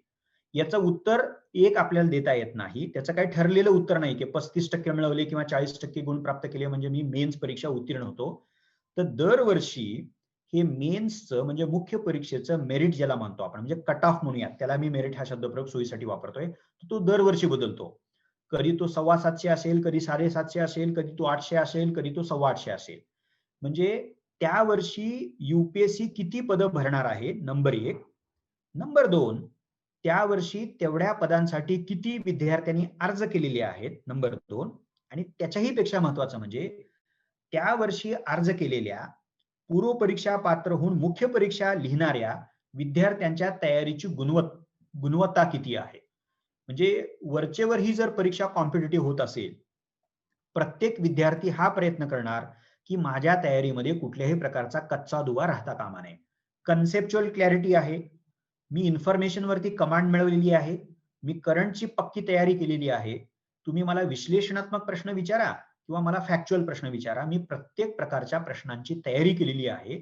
आणि महत्वाचं म्हणजे मुख्य परीक्षेचा जेव्हा विचार करतो आपण, तर तेव्हा आकलनच मी पक्क केलेलं असं नाहीये, तर ते आकलन अत्यंत प्रभावीपणे लिहिता यावं याच्यासाठी देखील मी लेखन कौशल्याचा प्रचंड सराव केलेला आहे. सो आता जर अशा प्रकारची तयारी प्रत्येक विद्यार्थी करत असेल, तर ज्याला आपण कट थ्रोट कॉम्पिटिशन असं मानतो, अशा प्रकारची स्पर्धा मुख्य परीक्षेच्या पातीवरती बघायला मिळेल. स्वाभाविकच तुम्हाला मग असं दिसेल की मागच्या वर्षी 750 गुण कट ऑफ मार्क्स होते, पण या वर्षी ते वाढलेले आहेत.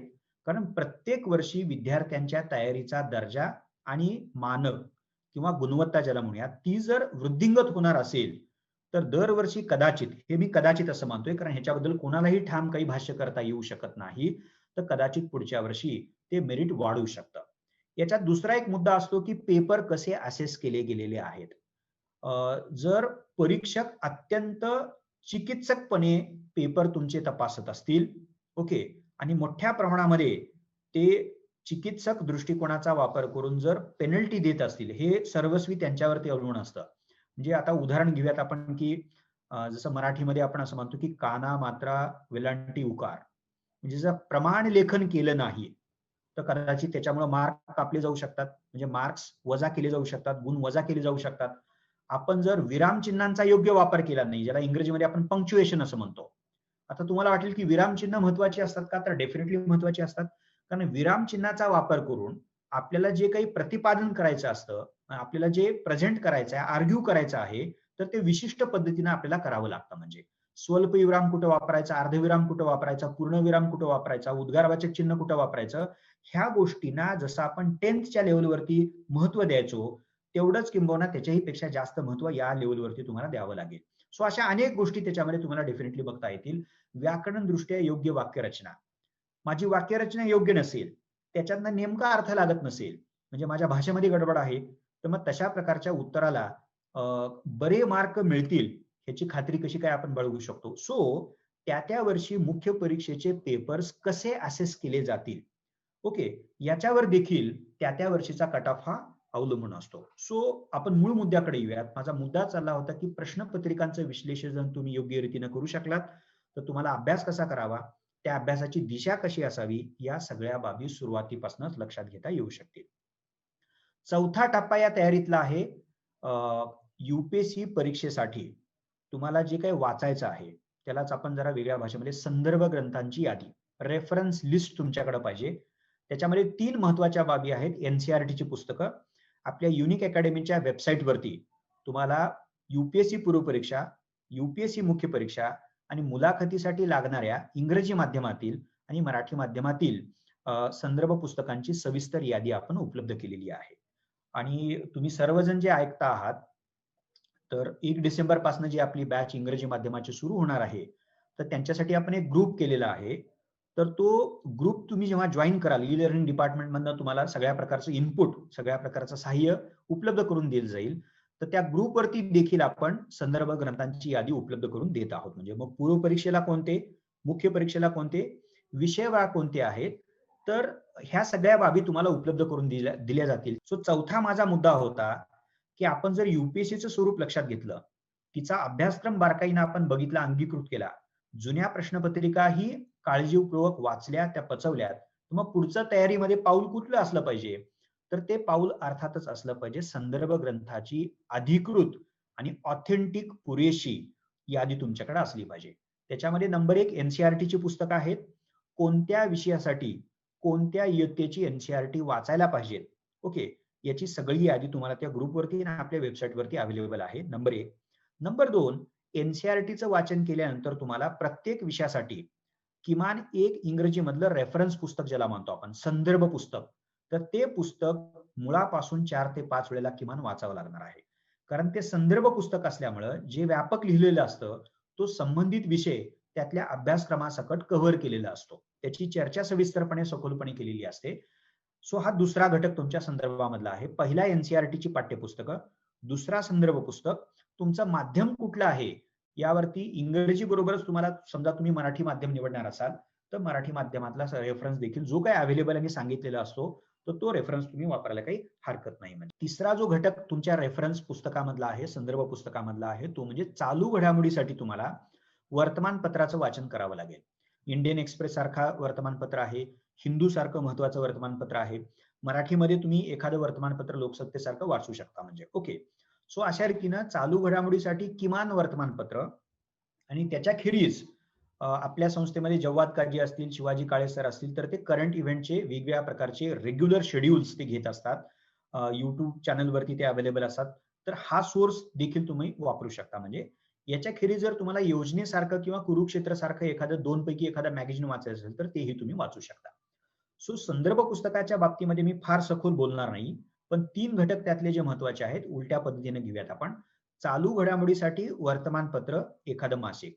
आता जे विद्यार्थी मराठी माध्यमातून तयारी करत आहेत, तर ते युनिक बुलेटिन नावाचं आपलं गेल्या 7-8 वर्षापासूनचं मॅगझिन आपण प्रकाशित करत आहोत. तर ते मॅगझिन तुम्ही डेफिनेटली करू शकता म्हणजे. आता ही जी 1 डिसेंबर पासूनची बॅच आहे, ती इंग्रजी माध्यमातली बॅच आहे आणि अवघ्या 2 ते 3 आठवड्यामध्ये मराठी माध्यमातल्या बॅचचंही शेड्यूल तुम्हाला उपलब्ध होईल म्हणजे. जसं इंग्रजी माध्यमाच्या बॅचसाठीचे वेबिनार सुरू आहेत, तसेच मराठी माध्यमातल्या बॅचसाठी देखील ते सुरू होतील आणि तुम्हाला अल्पावधीमध्येच त्याची संबंधित माहिती उपलब्ध करून दिली जाईल म्हणजे. ओके, डिसेंबर एंडला किंवा जानेवारी फर्स्ट वीकमध्ये जे काही शेड्यूल ठरवलेलं असेल, तर ते शेड्यूल तुम्हाला डेफिनेटली जाणून घेता येऊ शकतं म्हणजे. सो संदर्भाच्या बाबतीमध्ये एनसीईआरटीची पुस्तकं, संदर्भ पुस्तकं आणि मासिकं. मासिकाच्या बाबतीमध्ये जर तुमचं मराठी माध्यम असेल, तर युनिक बुलेटिन नावाचं मासिक आपण गेल्या 7-8 वर्षापासून करत आहोत. इंग्रजी माध्यमातून तयारी करत असाल, तर योजना किंवा कुरुक्षेत्र इंग्रजी माध्यमातलं पैकी एखादं मॅगझिन, हिंदू आणि एक्सप्रेस. म्हणजे त्यातला एक हिंदू हे वर्तमानपत्र ते तुम्ही वाचलं पाहिजे. मराठीमध्ये एखाद्या वर्तमानपत्राचा आधार तुम्ही डेफिनेटली घेऊ शकता म्हणजे. संदर्भ पुस्तक नंबर 2 आणि पहिले एनसीईआरटी. आता 5वा जो घटक आहे आपल्या तयारीमधला, तो म्हणजे नियोजन. जेव्हा एखादा नवखा विद्यार्थी, ज्याला कुठल्याच प्रकारच्या तयारीची पार्श्वभूमी नाहीये, म्हणजे संधी सेवेच्या अशा कम्प्लिटली न्यू, ज्याला कॅन्डिडेट म्हणूयात आपण, नवखा विद्यार्थी आहे, तर अशा नवख्या विद्यार्थ्याला किमान वर्षभराच्या रोज 10-12 तासाच्या तयारीची आवश्यकता मानली जाते. हे ढोबळ मी तुम्हाला सांगतोय. आता जर तुम्ही येणाऱ्या वर्षाच्या तयारीचा विचार करत असाल, तर 2021 मधली पूर्व परीक्षा ही जून एंडला आहे. साधारणतः तुमच्याकडे 7च महिने आहेत. त्यामुळे जे विद्यार्थी आत्तापासून तयारी करू पाहत आहेत, ओके, तर त्या विद्यार्थ्यांना सल्ला देताना आपण असं म्हणत आहोत, की येणाऱ्या जूनला काही तुम्ही शक्यतो टार्गेट करू नका. तुम्हाला जर काही पार्श्वभूमी नसेल तर. तुम्ही नवे असाल, तर तुम्ही बेटर 2022 मधल्या परीक्षेची तयारी करायला. तर स्वाभाविकच तुमच्याकडं जवळपास 16 ते 17 महिन्याचा व्यापक कालखंड उपलब्ध असेल. तर त्या 16-17 महिन्यातला जवळपास 8 ते 9 महिन्याचा किंबहुना 10 महिन्याचा, कदाचित 1 वर्षाचा कालखंड तुम्ही मुख्य परीक्षेच्या तयारीला राखीव ठेवू शकता म्हणजे. सो येणाऱ्या कालखंडामध्ये तुम्ही जर 22 ची तयारी करत असाल, तर सुमारे 1 वर्षभर तुम्हाला मुख्य परीक्षेच्या तयारीसाठी मिळणार आहे. पण जर तुम्ही जूनमध्ये, म्हणजे जून 2021 मध्ये येणाऱ्या पूर्व परीक्षेला समोर ठेवून तयारी करत असाल, तर तुम्हाला तुमच्या तयारीची धाटणी थोडीशी बदलावी लागेल. ओके, ते एकदा का आपलं क्लासरूम टीचिंग सुरू झालं, तर प्रत्येक फॅकल्टी त्यांच्या त्यांच्या विषयाच्या तयारीच्या बाबतीमध्ये नियोजन सविस्तरपणे तुम्हाला सांगत असते. म्हणजे तिथेही ती चर्चा केली जाते म्हणजे. सो साधारणतः 1 वर्षाचा कालखंड जर आपण ढोबळ बोलूयात, एक नमुना म्हणून 1 वर्षाचा कालखंड जर आपण वापरणार असू, तर त्यातले 7 ते 8 महिने मुख्य परीक्षेला किमान लागतात आणि उरलेला 4 ते 5 महिन्याचा कालावधी पूर्व परीक्षेच्या तयारीसाठी पुरेसा ठरतो. नंबर 1. नंबर 2, यूपीएससीची तयारी करत असताना सुरुवात ही मुख्य परीक्षेच्या तयारीनेच आपण केली पाहिजे म्हणजे. So to begin with we should start from mains examination. म्हणजे मुख्य परीक्षेचा आवाका मोठा आहे, विषय जास्त आहेत, अभ्यासक्रम व्यापक आहे, वाचायचं भरपूर आहे. सो मुख्य परीक्षेच्या तयारीनेच तुम्हाला या यूपीएससीच्या परीक्षेच्या तयारी प्रक्रियेचा आरंभ करावा लागतो आणि त्याला 7-8 महिने 9 महिने जो काही कालावधी तुम्ही राखीव ठेवलेला आहे तेवढा कालावधी तुम्हाला सविस्तर वापरता येऊ शकतो. आता मुख्य परीक्षेसाठी जर आपण 7 ते 8 महिन्याचा कालावधी राखीव ठेवला तर मग पुन्हा थोडंसं इंटरनली खोलात जाऊन तुम्हाला GS 1, 2, 3, 4 प्रत्येक GS पेपरला किती वेळ द्यायचा, समांतरपणे वैकल्पिक विषयाचाही अभ्यास तुम्हाला करावा लागणार आहे. सो ढोबळ त्या बाबतीमध्ये आपण असं सांगतो की 60 ते 65% वेळ जर तुम्ही GS ला राखीव ठेवला तर 30 ते 35% वेळ तुम्हाला वैकल्पिक विषयाच्या तयारीसाठी राखीव ठेवता येऊ शकतो. म्हणजे तर हे प्लॅनिंग मधले वेगवेगळ्या प्रकारचे डिटेल्स आहेत.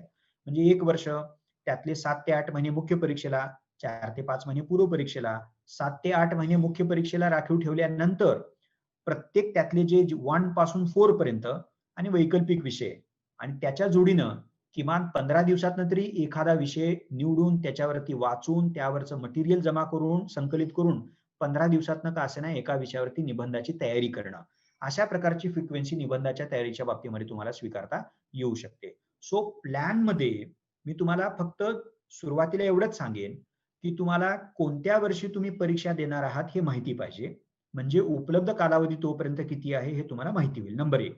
नंबर 2, तो जर कालावधी आपल्याला माहिती असेल तर त्यातला जवळपास 60 ते 70% मुख्य परीक्षेच्या तयारीला वापरता येईल, 30 ते 40% तुम्हाला पूर्व परीक्षेच्या तयारीला वापरता येईल.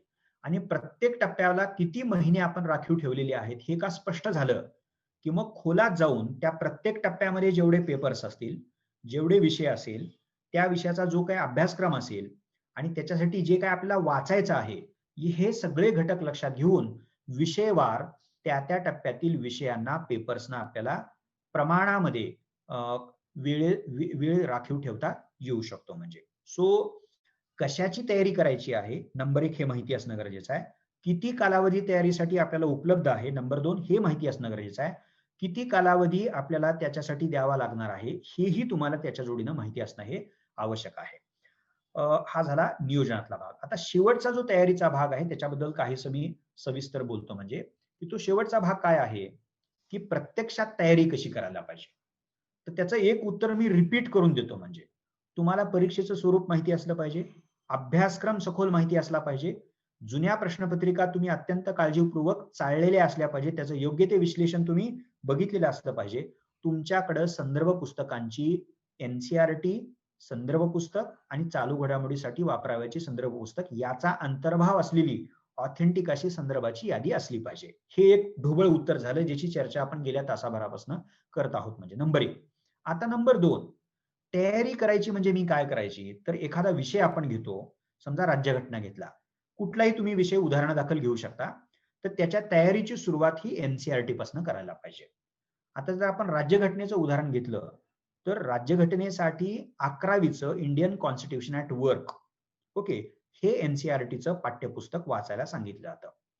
ते पाठ्यपुस्तक तुम्ही काळजीपूर्वक वाचा, सुरुवात करा, शेवटापर्यंत जा, वाचताना अंडरलाईन करा आणि हे NCERTचं कॉन्स्टिट्यूशनचं 11वीचं पुस्तक वाचत असताना आणि पर्यायानं कुठल्याही विषयाचं NCERTचं पुस्तक वाचत असताना तुम्हाला लक्षात काय ठेवायचं आहे की त्या NCERTच्या पुस्तकाच्या माध्यमातून हे पाठ्यपुस्तक असल्यामुळं संबंधित विषयाच्या ज्या मूलभूत पायाभूत संकल्पना असतात तर त्या संकल्पना आपल्याला लक्षात घ्यायच्या आहेत.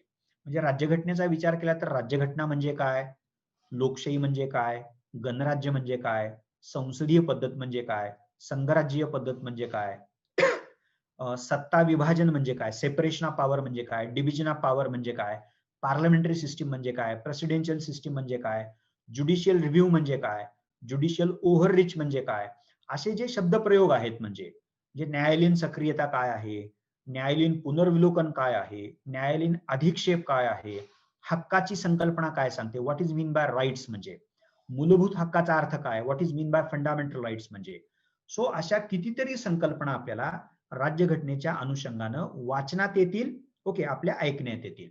आणि त्या संकल्पना जोपर्यंत आपल्याला माहिती असणार नाहीत तोपर्यंत ना तो राज्यघटनेचा विषय समजेल, ना आपल्याला त्यावर आधारित पूर्व परीक्षेमध्ये विचारले जाणारे संकल्पनात्मक प्रश्न योग्य रीतीने सोडवता येतील, अचूक रीतीने सोडवता येतील, ना मुख्य परीक्षेमध्ये संकल्पनात्मक माहितीच्या आधारे विचारले जाणारे जे काही प्रश्न असतात, मग ते माहिती वजा असू द्या, नाहीतर चालू घडामोडीशी संबंधित असू द्या, नाहीतर आणखीन कुठल्या प्रकारच्या असू द्या, अशा प्रकारच्या प्रश्नांची उत्तरं व्यवस्थितरित्या लिहिता येणार नाहीत.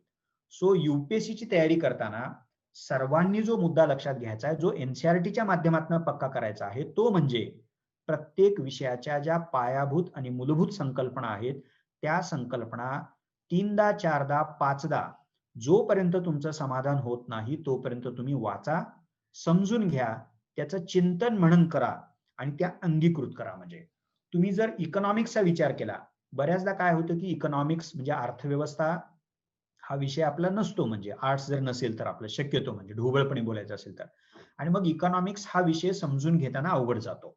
ओके, थेट जर आपण दत्तन सुंदरम सारखं किंवा रमेश सिंग सारखं किंवा उमा कपिला सारखं पुस्तक वाचायला गेलो आपण, किंवा कुमार सरांचं, धीरेंद्र कुमार सरांचं युनिक अकॅडमीने प्रकाशित केलेलं अंडरस्टँडिंग इंडियन इकॉनॉमी असं पुस्तक वाचायला लागलो तर आपल्याला थेट संदर्भ पुस्तकातनं तो विषय कळणं सुरुवातीपासून अवघड जाईल. म्हणून मग काय म्हणतो आपण की 11वीची जी एनसीईआरटीची पुस्तकं आहेत इकॉनॉमिक्सची, तर ती पुस्तकं तुम्ही वाचायला पाहिजेत. मग त्याच्यामध्ये सुरुवात कशी केली जाते, ती पाठ्यपुस्तकं असल्यामुळं त्या पातळीवरचा विद्यार्थी आणि विद्यार्थिनी गृहीत धरलेला असतो. इकॉनॉमी म्हणजे काय, त्या इकॉनॉमीचे घटक कुठले असतात, इन्कमची संकल्पना काय असते, मग इन्कमचे वेगवेगळे प्रकार काय असतात, जीडीपी म्हणजे काय असतं, जीएनपी म्हणजे काय असतं, एनएनपी म्हणजे काय असतं, महसुलाच्या बाबतीमधले वेगवेगळ्या प्रकारच्या संकल्पना आहेत म्हणजे रेव्हेन्यू म्हणजे. सो अशा अनेक अर्थशास्त्राच्या बाबतीमधल्या ज्या संकल्पना आहेत त्या तांत्रिक वाटतात, अर्थशास्त्र नावाच्या विषयाशी संबंधित त्या असतात. त्या जर का संकल्पना आपल्याला माहिती नसतील तर आपल्याला संदर्भ पुस्तक पण कळणार नाही, आणि करंट इव्हेंट म्हणजे आपण जे वर्तमानपत्र वाचू किंवा मासिक वाचू तर त्यातल्या बऱ्याच गोष्टी आपल्याला समजणार नाहीत. म्हणजे सो तुमच्या तयारीतला अत्यंत महत्वाचा पायाभूत घटक जर काय असला पाहिजे तर तो एनसीईआरटीच्या माध्यमातून, पाठ्यपुस्तकाच्या माध्यमातून संबंधित विषयाच्या, मग तो विषय राज्यघटना असू द्या, अर्थशास्त्र असू द्या, इतिहास असू द्या, भूगोल असू द्या, पर्यावरण असू द्या किंवा विज्ञान आणि तंत्रज्ञान असू द्या, नाहीतर इथिक्स असू द्या, तर या विषयाच्या पायाभूत संकल्पना तुम्ही पक्क्या केल्या पाहिजेत. म्हणजे ओके, नंबर 1. नंबर 2, तुमच्या तयारीतला मग जो जोडीनं येणारा, त्याच्या बरोबरीनं येणारा जो दुसरा महत्वाचा भाग असतो, मी सोयीसाठी 1 2 3 4 असं करतोय. ओके, तर मग दुसरा घटक कुठला आहे तुमच्या तयारीमधला?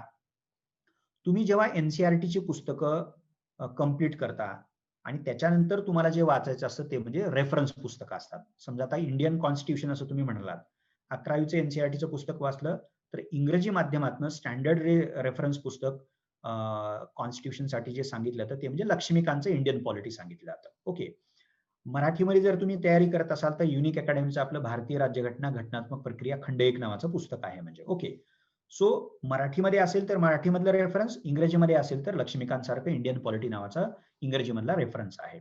आता हा जो रेफरन्स आहे, हे जे संदर्भ पुस्तक आहे ते व्यापक आहे. हे जवळपास तुम्हाला 500 पानं, 600 पानं, 800 पानांमधलं हे पुस्तक आहे. याचाच अर्थ असा आहे की हे संदर्भ पुस्तक असल्यामुळं व्यापकपणे लिहिलेलं आहे. त्या राज्यघटना नावाच्या दस्तऐवजामध्ये जे काही महत्वाचं आहे त्या सगळ्याचा सविस्तर आढावा त्याच्यामध्ये घेतलेला आहे. याचाच अर्थ तुम्हाला अनेक फॅक्ट्स म्हणजे तथ्य वाचण्यात येणार आहेत. अनेक तांत्रिक अशा प्रकारची माहिती तुमच्या वाचनामध्ये येणार आहे. आणि तथ्याचं वैशिष्ट्य काय असतं, तांत्रिक माहितीचं वैशिष्ट्य काय असतं, इकॉनॉमिक्सचा विचार केला तर आपली आकडेवारी असू शकते. म्हणजे आकडेवारीचं महत्व काय असतं, इतिहासाचा विचार केला तर सनावळ्या असतात, वेगवेगळ्या प्रकारच्या इतिहासामधल्या घटना असतात, त्याच्यानंतर वेगवेगळ्या प्रकारची डायनॅस्टीज असतात, घराणी असतात, आणि अनेक प्रकारच्या बाबी म्हणजे समाज व्यवस्थेच्या बाबतीमध्ये असतील, अर्थव्यवस्थेच्या बाबतीमध्ये असतील. म्हणजे समजा आता आपण प्राचीन भारताचा विचार करतोय किंवा मध्ययुगीन भारताचा विचार करतोय, तर त्या काळामधली वास्तुकला कशी होती, वास्तुशिल्पकला कशी होती, त्या काळामधलं समाज जीवन कसं होतं, त्या काळातली कर रचना कशी होती, महसुलाची व्यवस्था कशी होती, अशा असंख्य बाबी तुम्हाला इतिहासामध्ये केवळ माहिती वजा कदाचित वाटू शकतील. सो थोडक्यात तथ्य, माहिती आणि त्याच्या जोडीनं जो महत्वाचा भाग येतो, जो संदर्भ पुस्तकामध्ये सविस्तरपणे दिलेला असतो, समाविष्ट केलेला असतो, तो म्हणजे विश्लेषण, अनालिसिस. म्हणजे केवळ संदर्भ पुस्तकामध्ये केवळ तथ्याची, माहितीची जंत्री दिलेली नसते. ओके, त्याचाच केवळ भडीमार केलेला नसतो, पण त्याच्या जोडीनं प्रत्येक प्रकरणामध्ये स्पष्टीकरण असणार आहे आणि प्रत्येक प्रकरणामध्ये विश्लेषण असणार आहे, ज्याला आपण इंग्रजीमध्ये एक्सप्लेनेशन अँड अनालिसिस असं म्हणतो. सो स्पष्टीकरण एक्सप्लेनेशन आणि विश्लेषण अनालिसिस म्हणजे. सो अशा दोन्ही बाबी आपल्याला संदर्भ पुस्तकाच्या माध्यमातून पक्क्या करायच्या आहेत. अर्थात अशी जी काही 5-6 विषय आपल्याला आहेत त्या विषयांसाठी किमान एक रेफरन्स पुस्तक वाचायचं आहे, जे सुमारे 500-600 पानांचं असू शकतं म्हणजे. तर एवढी रेफरन्सेस जर आपल्याला वाचायची असतील तर एकदा किंवा दोनदा वाचून ते पुरेसं ठरणार नाही. तुम्हाला तो रेफरन्स वाचताना व्यवस्थित अंडरलाईन करावं लागेल. नंतर त्याचं रिव्हिजन करताना हायलाइट करावं लागणार, हायलायटर घेऊन. ओके. आणि मग 2 वाचनं झाल्यानंतर तुम्ही त्याच रेफरन्स पुस्तकाच्या माध्यमातून मायक्रो नोट्स तुम्ही काढू शकता. म्हणजे स्वतःच्या नोट्स तुम्ही त्याच्यामध्ये बनवू शकता. स्वतःच्या नोट्स एकदा वाचताना किंवा दुसऱ्यांदा वाचताना शक्यतो बनवू नयेत.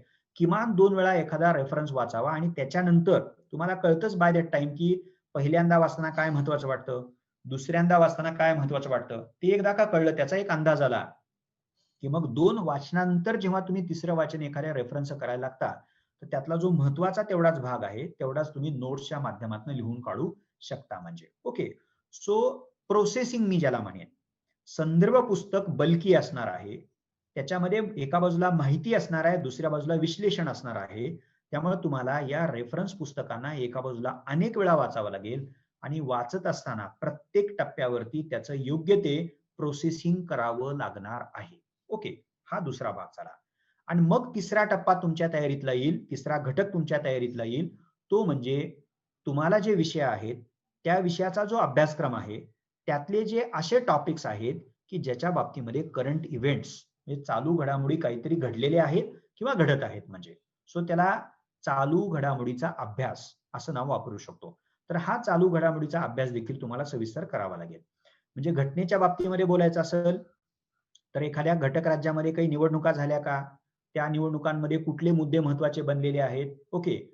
समजा नोटा असेल, तर असं काही घडलेलं आहे का? की समजा बिहारमधली निवडणूक झालेली आहे, तर बिहारमधल्या निवडणुकीमध्ये नोटाचा ओके, म्हणजे none of the above option जो असतो, तर त्याचा जास्त वापर झालेला आहे का? मग अशी जर काही लँडमार्क अशा प्रकारची घटना त्या बाबतीमध्ये घडली असेल, तर त्याचा अभ्यास चालू घडामोडी अंतर्गत तुम्हाला करावा लागेल.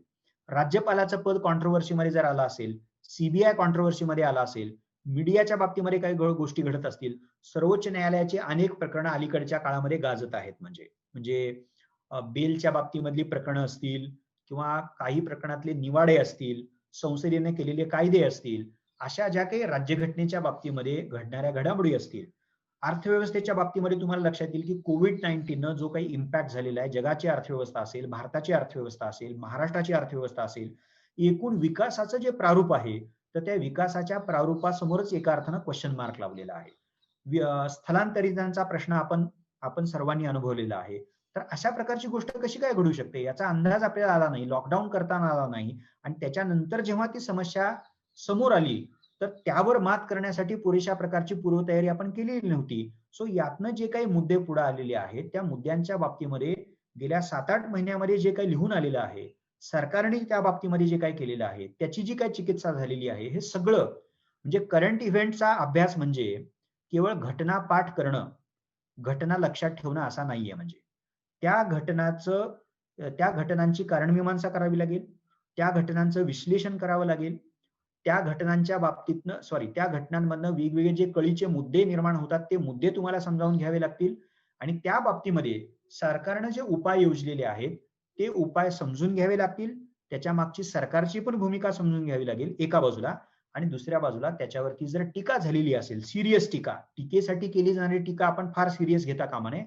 पण त्याची चिकित्सा झाली असेल, त्यातल्या मर्यादा, त्यातल्या उणिवा दाखवून दिलेल्या असतील, तर असा व्यापक पद्धतीनं दुसऱ्या बाजूला तुम्हाला चालू घडामोडीचा समीक्षात्मक, टीकात्मक म्हणजे क्रिटिकल ज्याला म्हणतो आपण, तो क्रिटिकल अभ्यास करावा लागेल म्हणजे. सो एनसीईआरटीतनं संकल्पना समजून घ्या, संदर्भ पुस्तकातनं एका बाजूला माहिती आणि दुसऱ्या बाजूला स्पष्टीकरण आणि विश्लेषणात्मक आयाम समजून घ्या आणि चालू घडामोडीच्या बाबतीमध्ये जे काही तुम्हाला विचारलं जाऊ शकतं आणि त्यासाठी मी जे मगाशी सांगत होतो तुम्हाला की तयारीतला तिसरा घटक म्हणून म्हणजे मागील प्रश्नपत्रिकांचं विश्लेषण. तुम्ही जर मागच्या प्रश्नपत्रिका काळजीपूर्वक वाचल्या तर तुम्हाला साधारणतः अंदाज येऊ शकतो 7-8 वर्षाच्या प्रश्नपत्रिका बघितल्यानंतर की घटनेमध्ये जेव्हा चालू घडामोडीवरती प्रश्न विचारले जातात GS2 मध्ये, तर काय प्रकारचे प्रश्न विचारले जातात. भूगोलामध्ये चालू घडामोडीचे प्रश्न विचारले जातात, तर काय प्रकारचे विचारले जातात. भारतीय समाजाच्या अनुषंगाने चालू घडामोडीवर संदर्भामध्ये काही प्रश्न असतील तर ते कसे विचारले जातील. आंतरराष्ट्रीय संबंध किंवा भारताचं परराष्ट्र धोरण त्या बाबतीमध्ये कुठल्या प्रकारचे चालू घडामोडीचे प्रश्न विचारले जातील याचा नेमका अंदाज तुम्हाला डेफिनेटली घेता येऊ शकतो म्हणजे. सो तयारीबद्दल हे जे तुम्हाला मी सांगत होतो, संकल्पना मजबूत पक्क्या करा, माहितीवरती कमांड तुम्ही मिळवली पाहिजे आणि विश्लेषणाची क्षमता तुम्हाला अवगत करायची आहे, डेव्हलप करायची आहे. आणि तिसरा जो घटक मी तुम्हाला सांगितला की चालू घडामोडीचा आयाम केवळ तथ्य नाही, माहितीची जंत्री नाही, तर तिथंही विश्लेषणात्मक अंग तुम्हाला डेफिनेटली डेव्हलप करायचं आहे. म्हणजे सो तयारीतला हा एक भाग, महत्वाचा भाग म्हणून तुम्हाला करायचा आहे. या तयारी प्रक्रियेविषयी बोलताना आणखीन एक जो दुसऱ्या बाजूला महत्वाचा भाग लक्षात घ्यायचा आहे तो म्हणजे तुमचं वाचन नेमकं असलं पाहिजे.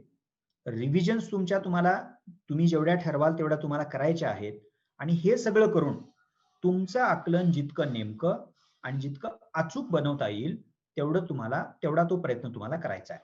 आणि त्यातूनच आपली जी रिटेनिंगची क्षमता आहे, म्हणजे लक्षात राहण्याची जी क्षमता आहे, ती क्षमता आपल्याला वृद्धिंगत करायची आहे.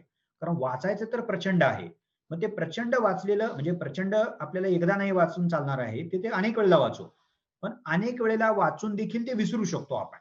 तर मग त्यातला कोणता भाग आपल्याला विस्मरणात जातो आहे, ज्याची पुन्हा पुन्हा मला उजळणी करणं गरजेचं आहे, याचं भान, याचं पक्का आकलन आपल्याला होणं गरजेचं आहे. हे जर का झालं तर मग ती रिटेनिंगची कॅपॅसिटी कोणत्या बाबतीमध्ये वाढलेली आहे आणि कोणत्या बाबतीमध्ये आपल्याला वाढवायची आहे याचा अंदाज तुम्हाला घेता येऊ शकतो. हे स्किल तुम्हाला डेव्हलप करायचं आहे.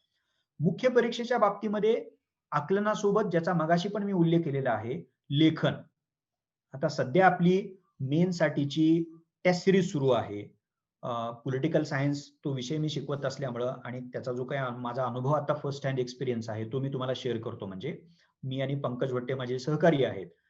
तर जवळपास 70 ते 75 विद्यार्थी पॉलिटिकल सायन्सची टेस्ट सिरीज लिहित आहेत. तेवढेच विद्यार्थी जीएसच्या बाबतीमध्ये तयारी करत आहेत.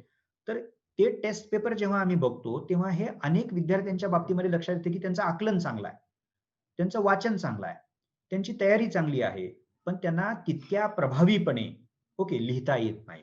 लेखनामध्ये ते कुठेतरी कमी पडतायत. प्रस्तावना कशी करावी कळत नाही. उत्तराचे सगळे आयाम उत्तरामध्ये आलेत की नाहीत हे समजत नाही. कन्क्लुजन कसं करावं याचा अंदाज येत नाही. मुळातच प्रश्न कसा समजून घ्यावा, प्रश्न कसा ओळखावा, त्याचा रोग कसा ओळखावा, त्यातले जे कीवर्ड्स असतात तर ते कीवर्ड्स कसे समजून घ्यावेत, इथं पासून अडचणी येऊ लागतात.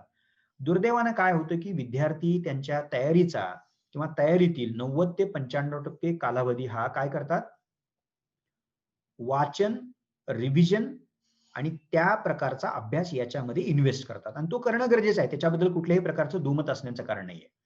पण 1750 गुणांची मुख्य परीक्षा लेखी स्वरूपाची असेल तर तुम्हाला तुमच्या तयारीतला 30-40% वेळ तरी 30% वेळ तरी लेखनासाठी द्यावा लागेल. सो एक लेखन आहे नोट्सच्या स्वरूपातलं.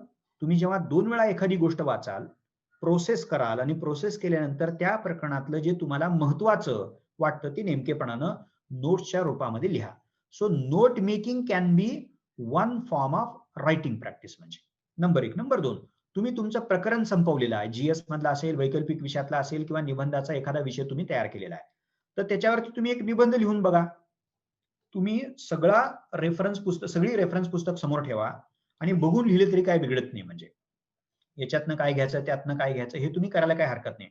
मग सामान्य अध्ययनाच्या बाबतीत बघून उत्तर लिहू शकता प्रकरण अभ्यासल्यानंतर, किंवा न बघताही तुम्ही हळूहळू लिहू शकता. म्हणजे पण प्रकरण निहाय प्रश्नांची उत्तरं लिहिणं हा सराव, हा एक्झरसाइज तुम्हाला करावा लागेल. म्हणजे समजा मी प्रियांबल, सरनामा घटनेचा हे पहिलं प्रकरण संपवलेलं आहे. तर मग सरनाम्यावरती काय प्रश्न विचारलेले आहेत, समजा 4-5 प्रश्न विचारले असतील तर त्याच्यातला मी एखाद दुसरा प्रश्न निवडेल किंवा त्याच्यात थोडासा काही बदल करेन आणि मग मी माझ्या झालेल्या अभ्यासाच्या आधारे, तयार केलेल्या मटेरियलच्या आधारे, काढलेल्या नोट्सच्या आधारे त्या प्रश्नाचं उत्तर मी लिहिण्याचा प्रयत्न करेन. So chapter wise answer writing की जी तुमच्या सोयीनं, तुमच्या नियोजनाप्रमाणे डेफिनेटली करता येऊ शकते. नंबर 2.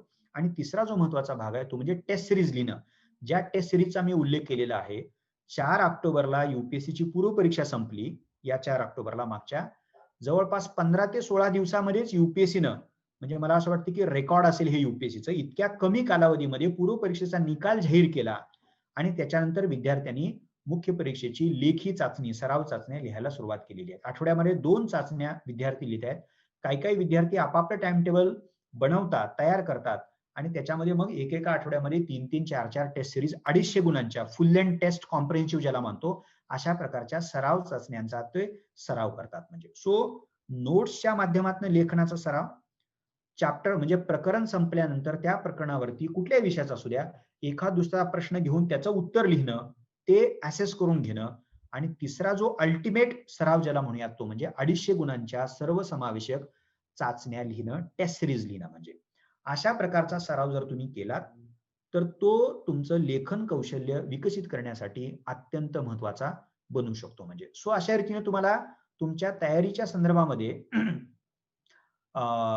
जो महत्त्वाचा भाग आहे, की एका बाजूला तुम्हाला आकलनाची प्रक्रिया ही तुम्हाला सुरू करायची आहे आणि दुसऱ्या बाजूला तुम्हाला लेखनाचं कौशल्य देखील विकसित करायचं आहे. आता युनिकमध्ये जे सर्व वर्ग आयोजित केले गेलेले आहेत आणि जात आहेत, तर त्याच्यामध्ये आम्ही हा पूर्ण विचार करतो, की एका बाजूला विद्यार्थ्याचं संकल्पनात्मक आकलन, त्याचा माहितीचा पाया मजबूत होणं, विश्लेषणात्मक क्षमता त्याची तिची विकसित करणं, हे जसं एका बाजूला महत्त्वाचं आहे आणि त्यासाठी वेगवेगळ्या प्रकारच्या म्हणजे डिटेल अशा प्रकारचं क्लासरूम टीचिंग, संदर्भ साहित्य, क्वालिटी संदर्भ साहित्य त्यांना उपलब्ध करून देणं, हा जसा एक भाग आहे. तसाच लिखाणासाठी विद्यार्थ्यांना प्रोत्साहित करणं, त्यांना प्रोत्साहन देणं आणि वेगवेगळ्या तुमच्या लेव्हलवरती देखील तुम्ही लिखाणाचा सराव हा डेफिनेटली करू शकता म्हणजे. सो आकलन एका बाजूला पक्क करणं आणि दुसऱ्या बाजूला ते जे काही आकलन आहे, तर ते आकलन तुम्हाला कागदावरती उतरवता येणं, म्हणजे उत्तराच्या रूपामध्ये तुम्हाला ते प्रभावीपणे मांडता येणं.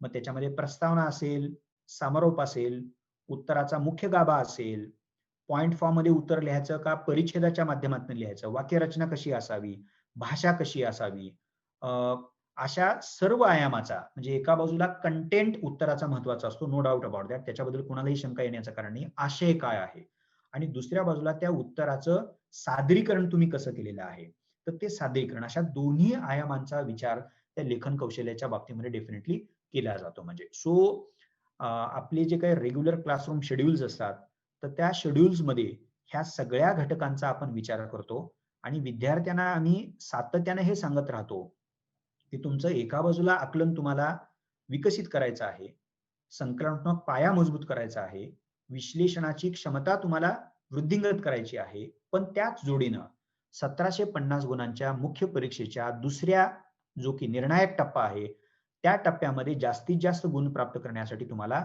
सातत्यानं लिहावं लागणार आहे. आणि लेखन जर आपल्याला विकसित करायचं असेल, म्हणजे प्रभावी लेखन कौशल्य विकसित करायचं असेल, तर त्याला दोनच उत्तर आहेत.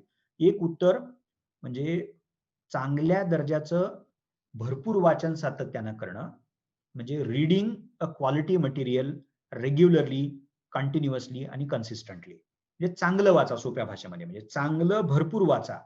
पण त्याच्या जोडीनं तुम्हाला जो काही भाग करायचा आहे तो म्हणजे लिखाणाचाही समांतर पद्धतीनं, बरोबरीनं सराव करायचा आहे आणि मग तो वेगवेगळ्या रूपातला लिखाणाचा सराव असू शकतो आणि केवळ लिखाणाचा सराव करून तुम्हाला थांबायचं, त्याचं एकदम क्रिटिकल अशा प्रकारची असेसमेंट तुम्हाला तुमच्या शिक्षकाकडनं डेफिनेटली शिक्षकेकडनं करून घेता येऊ शकते म्हणजे. ओके, सो मला असं वाटतं की या सगळ्या बाबी युपीएससीची तयारी किंवा तयारी युपीएससीची या वेबिनारमध्ये मला तुमच्या समोर मांडायच्या होत्या. 1 डिसेंबर पासून आपली इंग्रजी माध्यमातली बॅच सुरू होते. त्याच्याबद्दलचे टेक्निकल डिटेल्स जर तुम्हाला हवे असतील तर ई लर्निंग डिपार्टमेंटच्या माध्यमातून तुम्ही ते घेऊ शकता. आपल्या वेबसाईटवरती पण त्याचे संपूर्ण डिटेल्स प्रकाशित केलेले आहेत, उपलब्ध करून दिलेले आहेत. त्या माध्यमातूनही तुम्ही ते घेऊ शकता म्हणजे. इथंच मी थांबतो. तुम्हा सर्वांना मी धन्यवाद देतो. थँक्यू. दी युनिक अकॅडमीचे नवनवीन व्हिडिओज आणि अपडेट्स मिळवण्यासाठी लाईक करा, सबस्क्राईब करा आणि शेअर करा.